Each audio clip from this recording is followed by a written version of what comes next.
Saint-Jean-des-Arts est une association qui a pour but de promouvoir les artistes. C'est un grand plaisir de vous accueillir dans ce lieu magique. Et ce lieu magique vous apporte également des artistes et des œuvres qui vont vous faire rêver.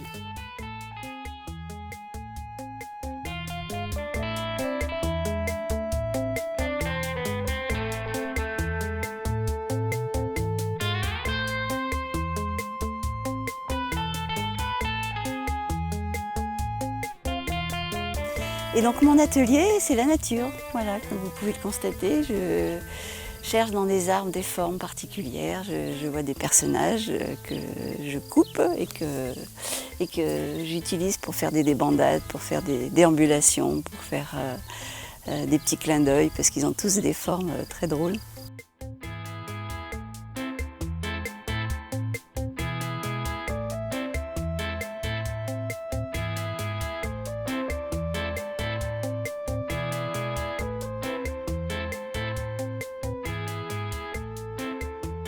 Moi, le mien de rêve, c'est d'être dans l'atelier et de peindre. Et c'est la peinture qui dirige.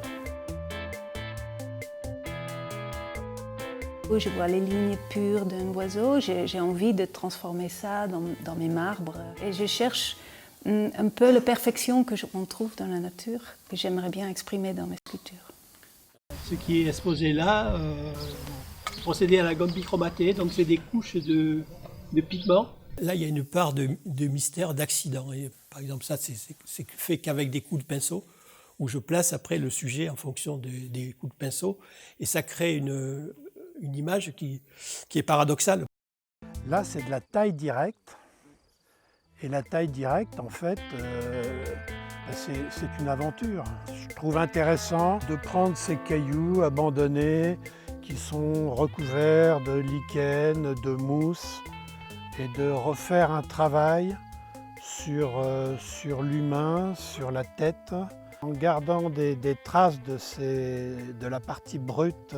Le côté artisanal de la pierre, ça veut dire comment poncer, comment couper, comment sortir les pierres polies, comment dégrossir la pierre. Et de là, chacun il trouve sa façon de s'exprimer.